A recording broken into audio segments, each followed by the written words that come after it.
Shalom saudara-saudaraku dalam kasih Yesus Kristus. Selamat pagi saudara. Bertemu lagi kembali bersama-sama dengan saya untuk belajar firman Tuhan, yaitu firman Tuhan Alkitab bercakap. Terlebih dahulu saya mengucapkan selamat pagi kepada pelajar yang ada dalam grup WhatsApp, dan juga selamat pagi kepada mereka yang turut serta untuk belajar dalam Facebook, dan begitu juga dengan di YouTube. Saudaraku dalam kasih Yesus Kristus, pada hari ini kita akan melanjutkan pelajaran yang kedua, bagian yang kedua yang bertajuk Alkitab adalah surat Allah kepada saya. Mari kita berdoa. Bapa kami yang bertakhta dalam kerajaan sorga, kami bersyukur kepada Tuhan atas berkat penjagaan yang Engkau sudah berikan kepada kami pada hari ini. Dan saat ini Tuhan, kami akan belajar firman-Mu. Terima kasih karena Engkau berserta kami dan Engkau sudah memberkati kami. Doa ini kami serahkan dalam nama Yesus. Amin. Saudara-saudaraku dalam kasih Yesus Kristus, mari kita lanjutkan pelajaran kita pada hari ini, pelajaran yang kedua yang bertajuk Alkitab adalah surat Allah kepada saya. Dalam pelajaran kita pada waktu ini saudara, ada 11 persoalan, namun puji Tuhan, dia akan dijawab dalam Alkitab. Terlebih dahulu saya mohon maaf, pada hari ini ada hujan sedikit. Harap-harap saya punya suara masih kedengaran walaupun ada hujan. Oke, mari kita terus untuk belajar saudara. Persoalan yang pertama saudara ialah, apakah kegunaan Alkitab itu kepada saya? Apakah kegunaan Alkitab itu kepada kita saudara? Mari kita lihat dalam firman Tuhan dalam Mazmur 119 ayat 105.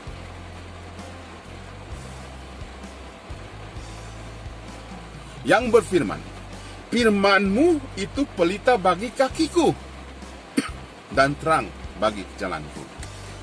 Saudaraku dalam kasih Yesus Kristus, Alkitab itu boleh menjadi pelita kepada kita. Apakah itu pelita saudara? Pelita itu adalah lampu. Apabila kita nyalakan dia lampu, dia boleh memberi cahaya kepada ruang yang gelap saudara. Begitu juga dengan Alkitab saudara. Dia boleh menjadi pelita kehidupan kita. Dia boleh menerangi kehidupan kita yang gelap dengan dosa, dan membawa kita supaya melihat jalan-jalan kebenaran yang akan membawa kita kepada Yesus Kristus. Persoalan yang seterusnya, apakah yang kita akan peroleh apabila kita belajar Alkitab saudara? Apakah yang akan kita perolehi apabila kita belajar Alkitab?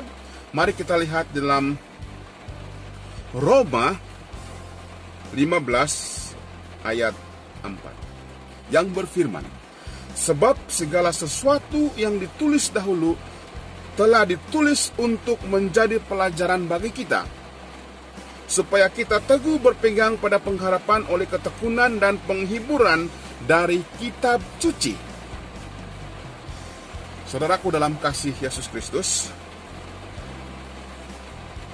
apabila kita belajar Alkitab saudara, dia telah menerangi kehidupan kita yang gelap, dan dia telah membawa kita kepada Yesus Kristus, dan kita akan mendapat pengharapannya saudara. Kita akan mendapat pengharapannya saudara, walaupun kita banyak dosa, walaupun banyak kesilapan kita, kelakuan kita yang tidak baik di hadapan Tuhan, tetapi kalau kita datang kepada Yesus, kita dapat pengharapan saudara. Saudaraku dalam kasih Yesus Kristus, apakah pengharapan mulia yang Alkitab berikan kepada kita saudara? Apakah pengharapan mulia itu saudara? Pengharapan mulia itu saudara. Mari kita lihat jawaban dalam firman Tuhan yang terdapat dalam Yohanes 20 ayat 31. Yang berfirman, tetapi semua yang tercantum di sini telah dicetak, supaya kamu percaya bahwa Yesuslah Mesias, anak Allah, dan supaya kamu oleh iman memperolehi hidup dalam nama-Nya. Saudaraku dalam kasih Yesus Kristus, pengharapan mulia itu saudara, seperti yang dinyatakan dalam firman ini adalah pengharapan kehidupan yang kekal. Pengharapan kehidupan yang kekal. Walaupun kita akan mati disebabkan dengan dosa, semua orang akan mati disebabkan dengan dosa, tetapi kita masih mempunyai pengharapan, ada kebangkitan kalau kita mati dalam Yesus, saudara. Saudaraku dalam kasih Yesus Kristus. Jadi oleh itu saudara, apakah yang kita harus buat dengan Alkitab ini saudara? Dengan Alkitab, apakah yang harus kita buat dengan Alkitab itu saudara? Mari kita lihat dalam 2 Timotius 2 ayat 15.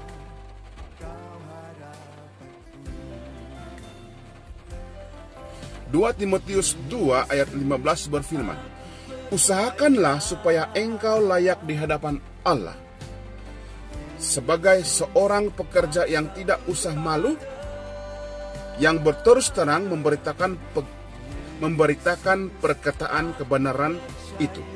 2 Timotius 2 ayat 15. Apakah yang harus kita buat dengan Alkitab tersebut? Seperti yang dinyatakan dalam firman ini saudara, kita harus usahakan.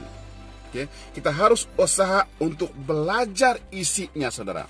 Kita harus berusaha untuk belajar isinya dengan tekun, supaya kehidupan kita boleh diselaraskan dengan kehendak Tuhan saudara.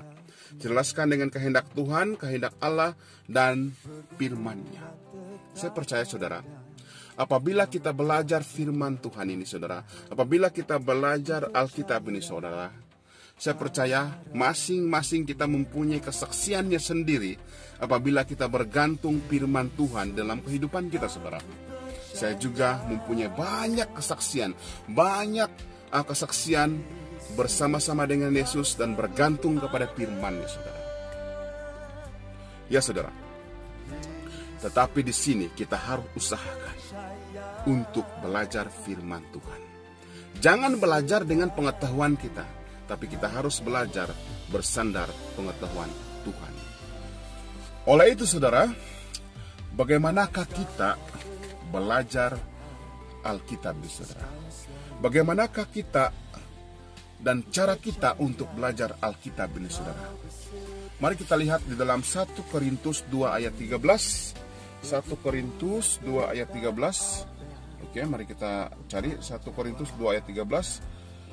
Dan karena kami menafsirkan hal-hal rohani kepada saya akan ulangi. Dan karena kami menafsirkan hal-hal rohani kepada mereka yang mempunyai roh, kami berkata-kata tentang kurnia-kurnia Allah dengan perkataan yang bukan diajarkan kepada kami oleh hikmat manusia, tetapi oleh roh. Oke, mari kita lihat lagi dalam firman yang terdapat dalam Yesaya 28 ayat 10. Mari kita lihat dalam Yesaya 28 ayat 10 ya. Yesaya. Oke, terima kasih. Yesaya 28 ayat 10 berfirman, sebab harus itu, harus ini. Mesti begini, mesti begitu. Tambah ini, tambah itu. Saudara-saudaraku dalam kasih Yesus Kristus, bagaimana cara kita belajar Alkitab? Seperti yang dinyatakan dalam firman tadi, kita harus bandingkan. Kita harus bandingkan perkara rohani dengan rohani, saudara. Harus ini, harus itu. Harus ini, harus itu, tambah ini, tambah itu. Saudaraku dalam kasih Yesus Kristus, Alkitab mengajar kita mengenai banyak perkara, saudara. Alkitab mengajar kita mengenai banyak perkara. Jika kita hendak mengetahui apa firman Allah, saudara, mengenai salah satu darinya itu, perlulah untuk mengutip terlebih dahulu ayat-ayat yang penting, saudara. ayat yang penting yang berkaitan dengan perkara tersebut. Inilah langkah-langkah yang kita ikuti dalam pelajaran-pelajaran ini, saudara. Suatu asas kepercayaan tidaklah boleh dibina hanya di atas 1 atau 2 ayat saja, saudara. Jangan kita mengambil 1 ayat tanpa dibandingkan dengan yang lain, saudara. Kalau kita hanya percaya 1 ayat saja dan kita tidak akan mengkaji isi sebenarnya yang ada dalam Alkitab, pastinya kita akan sesat, saudara. Pastinya kita akan sesat untuk belajar Alkitab ini. Oleh itu, kita harus belajar Alkitab, kita harus bandingkan perkara rohani dengan rohani, saudara. Oke, saudara. Persoalan yang seterusnya, saudara, ialah siapakah yang akan memimpin? Siapakah yang akan memimpin kita dalam mempelajari Alkitab ini, saudara? Adakah dari pengetahuan kita ataupun yang lain-lain? Mari kita lihat jawaban Alkitab dalam Yohanes 16 ayat 13. Mari kita buka sama-sama Alkitab. Yohanes 16 ayat 13. Yang berfirman, tetapi apabila ia datang, yaitu Roh kebenaran, ia akan memimpin kamu ke dalam seluruh kebenaran. Sebab ia tidak akan berkata-kata dari dirinya sendiri, tetapi segala sesuatu yang didengarnya, itulah yang akan dikatakannya. Dan ia akan memberitakan kepadamu hal-hal yang akan datang, saudara. Siapakah yang memimpin kita untuk belajar firman Tuhan? Seperti yang dinyatakan firman tadi, yang memimpin kita untuk belajar firman Tuhan, saudara, adalah Roh kebenaran. Ia akan memimpin kita ke dalam seluruh kebenaran, saudara. Ia akan memimpin kita ke seluruh kebenaran. Oleh itu, apabila kita belajar Alkitab, saudara, kita harus berdoa dahulu. Kita harus berdoa dahulu, barulah kita akan belajar firman Tuhan. Agar yang menuntun kita untuk belajar firman Tuhan itu adalah Roh kebenaran, bukan roh penyesat, saudara. Saudaraku dalam kasih Yesus Kristus. Jadi, seterusnya, apakah perjanjian besar, saudara? Apakah perjanjian besar yang indah dalam Mazmur 119 ayat 11 dalam firman Tuhan dapat berikan kepada saya? Oke, mari kita lihat jawabannya di dalam 1 Petrus 1 ayat 4. Mari kita buka Alkitab, ya, saudara. 1 Petrus 1 ayat 4. 1 Petrus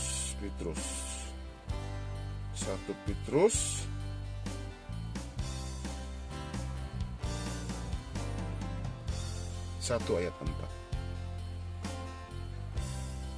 yang berfirman, untuk menerima sesuatu bahagian yang tidak dapat binasa, yang tidak dapat camar, dan yang tidak dapat layu, yang tersimpan di sorga bagi kamu. Oke, mari kita terus lagi. Kita lihat lagi firman Tuhan dalam 1 Yohanes 2 ayat 14.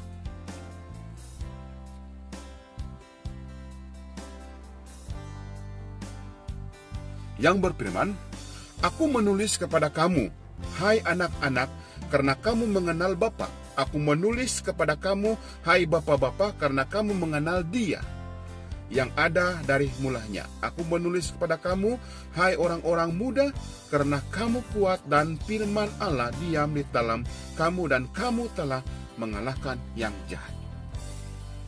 Apakah perjanjian besar yang indah, dalam firman Tuhan dapat kita berikan kepada kita, saudara? Oke, saudara. Apakah janji itu, saudara? Apakah janji yang besar? Apakah perjanjian besar yang indah dalam Mazmur 119 ayat 11 itu, saudara? Seperti yang dinyatakan firman tadi, janji-janji itu, saudara, akan membuat supaya kamu boleh mengambil bahagian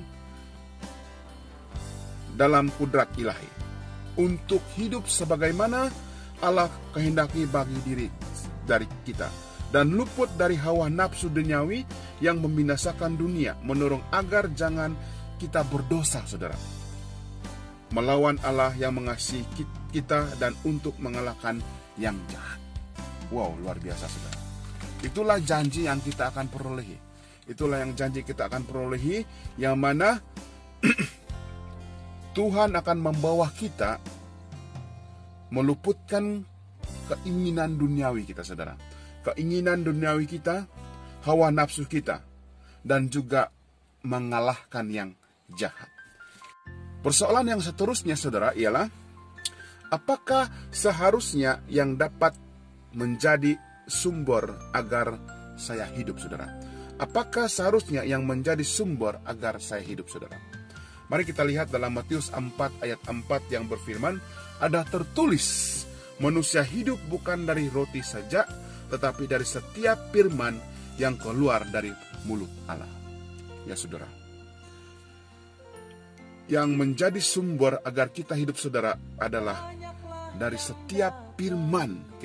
Kita hidup bukan dari roti, kita hidup bukan makanan makan saja, saudara, tetapi kita juga akan hidup mendengar dan melakukan apa yang keluar, firman yang keluar daripada mulut Allah, saudara. Seperti yang dinyatakan dalam Alkitab, saudara, apabila kita mengikuti apa yang Alkitab katakan, pastinya kehidupan kita akan mendapat kebahagiaan yang luar biasa. Dan saya percaya kepada kita yang sentiasa menjalani hidup dengan menurut apa yang Tuhan kehendaki, seperti yang dikatakan dalam Alkitab, saya percaya kita juga merasakan kebahagiaan yang begitu indah, saudara. Dan kita dapat merasakan kehidupan kita ini tidak akan sia-sia walaupun kita hidup di dunia yang berdosa ini, saudara. Ya, saudara, persoalan yang seterusnya, apakah yang harus dihasilkan oleh firman Tuhan dalam kehidupan saya? Mari kita lihat 1 Petrus 2 ayat 2. 1 Petrus 2 ayat 2. Dan jadilah sama seperti bayi yang baru lahir, yang selalu ingin akan air susu yang murni dan rohani, supaya olehnya kamu bertumbuh dan beroleh keselamatan. Apa yang seharusnya dihasilkan firman Tuhan dalam kehidupan kita, saudara? Kita harus ada pertumbuhan rohani. Bukan hanya sekedar untuk membaca firman Tuhan, saudara. Bukan hanya sekedar untuk mendengar firman Tuhan, saudara. Tetapi kita aplikasikan firman itu, saudara. Kita menjadi seperti bayi. Seperti bayi, seperti anak yang senang untuk diajar. Apa saja yang kita dengar dari firman Tuhan, apa saja yang kita baca dari firman Tuhan, aplikasi dalam kehidupan kita agar kita mempunyai pertumbuhan rohani. Bukan hanya kita mengatakan kepada orang, tetapi kita sendiri praktikkan ini, saudara. Mari kita teruskan persoalan yang seterusnya. Bagaimanakah keadaan saya yang mudah melakukan kesalahan? Ya, saudara, inilah kelemahan kita sebagai manusia yang berdosa. Bagaimanakah keadaan kita yang selalu melakukan kesalahan, saudara? Bagaimana keadaan kita itu, saudara? Mari kita lihat jawaban dalam firman Tuhan yang terdapat di dalam Matius 22 ayat 29. Matius 22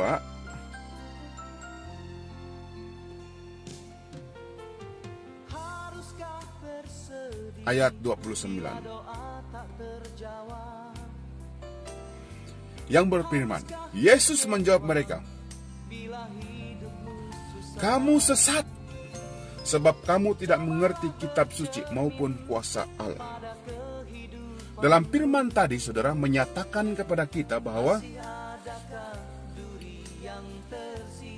bagaimana keadaan saya yang mudah melakukan kesalahan. Saudaraku dalam kasih Yesus Kristus, kalau kita tidak mengenali Alkitab, saudara, pastinya kita ini sesat, saudara. Sesat. Kita tidak tahu apa-apa.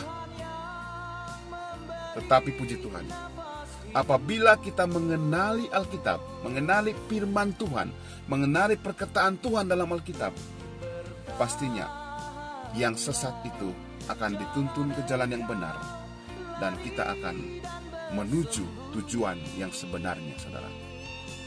keadaan kita yang saling melakukan kesalahan ini adalah kita ini sesat, saudara. Tetapi puji Tuhan, Alkitab boleh menuntun kita ke arah jalan yang benar. Saudaraku dalam kasih Yesus Kristus, bagaimanakah kita harus menerima firman Allah?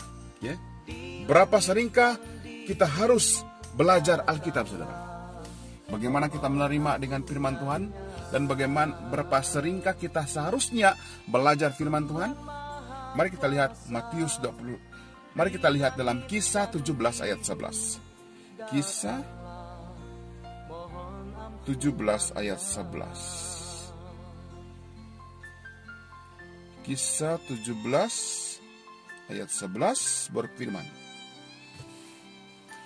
orang-orang Yahudi di kota itu lebih baik hatinya daripada orang-orang Yahudi di Tesalonika, karena mereka menerima firman itu dengan segala kelerahan hati, dan setiap hari mereka menyelidiki kitab suci untuk mengetahui apakah semuanya benar demikian. Ya saudara, ini adalah perbandingan kepada kita yang sering belajar Alkitab dan yang tidak belajar Alkitab. Yang mana orang-orang Yahudi di kota itu lebih baik hatinya. Wah, luar biasa. Daripada orang-orang Yahudi di Tesalonika. Apabila kita belajar Alkitab, saudara, hati kita akan diubah. Jadi, persoalan di sini tadi, bagaimana saya harus menerima firman Tuhan? Kita harus menerima firman Tuhan dengan rela hati, dengan segera kelerahan hati kita, saudara. Seperti orang-orang Yahudi di Berea, bukan di Tesalonika. Mereka menerima firman Tuhan dengan lera hati, dengan penuh kelerahan mereka. Dan berapa kali kita belajar Alkitab, saudara. Orang-orang Yahudi di kota itu, mereka belajar setiap hari. Oleh itu, kita juga diharuskan belajar firman Tuhan setiap hari, saudara. Bukan hanya 1 kali 1 minggu. Bukan hanya hari Sabat saja, saudara.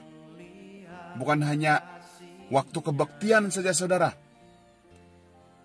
Tetapi kita harus belajar firman Tuhan setiap hari, saudara. Saya percaya, saudara, apabila kita belajar firman Tuhan setiap hari, pastinya ada berkat yang luar biasa yang kita miliki. Bukan saja kehidupan kita dibentuk, tetapi kita juga akan diberkati dan menjadi berkat kepada orang lain. Dan yang luar biasa, apabila Yesus datang, kita pasti akan diangkat ke surga, saudara. Soalan yang seterusnya, saudara, bagaimanakah saya memperoleh berkat? Bagaimanakah saya memperoleh berkat dalam mempelajari Alkitab? Mari kita lihat Yohanes 7 ayat 17. Yohanes 7 ayat 17. Yang berfirman, barang siapa mau melakukan kehendaknya, ia akan tahu entah ajaranku ini berasal dari Allah, entah aku berkata-kata dari diriku sendiri. Ya saudara, seperti yang dinyatakan dalam Alkitab tadi, bagaimanakah saya memperoleh berkat dalam mempelajari Alkitab? Kita akan mendapat berkat seperti yang dinyatakan firman tadi, barang siapa mau melakukan kehendaknya akan mengerti, memeliharanya. Berkat dari Tuhan sentiasa akan datang, saudara. Bukan hanya karena membaca atau mendengar firman Tuhan saja, melainkan apabila kita belajar, saudara. Bila kita belajar dengan kemahuan untuk menuruti segala perintahnya, Dia akan menolong kita melakukan segala sesuatu yang Dia perintahkan kepada kita, saudara. Saudaraku dalam kasih Yesus Kristus, kita harus belajar firman Tuhan. Bukan hanya sekadar kita belajar seperti belajar benda-benda yang harus kita tahu, tetapi kita belajar firman Tuhan, tetapi kita ajar hidup kita aplikasi seperti yang Tuhan kehendaki. Kita juga ajar apa yang kita baca, apa yang kita dengar, untuk melakukannya, saudara. Melakukannya, saudara. Saudaraku dalam kasih Yesus Kristus, Alkitab adalah surat Allah kepada kita. Puji Tuhan, kita sudah menjawab beberapa soalan. Dan saya percaya persoalan dan jawaban yang kita miliki sebentar tadi akan menjadi berkat kepada kita. Dan apabila kita mendengar pelajaran ini, saya percaya mulai saat ini mari kita belajar firman Tuhan, Alkitab, bukan hanya 1 kali 1 minggu, tetapi biarlah kita belajar setiap hari, saudara. Dan biarlah kita belajar Alkitab dituntun oleh Roh Kudus, saudara, bukan hanya dengan pengertian kita sebagai manusia. Mari kita belajar firman Tuhan setiap hari, mulai pada hari ini, saudara. Terima kasih. Semoga Tuhan memberkati kepada kita pelajaran yang kita dengar sebentar tadi. Mari kita berdoa. Bapa kami yang berada di surga, kami bersyukur, terima kasih atas berkat yang Engkau sudah curahkan kepada kami. Biarlah berkat yang kami dapat itu, Tuhan, menjadi berkat kepada orang lain. Terima kasih semuanya. Doa ini kami serahkan dalam nama Yesus. Amin.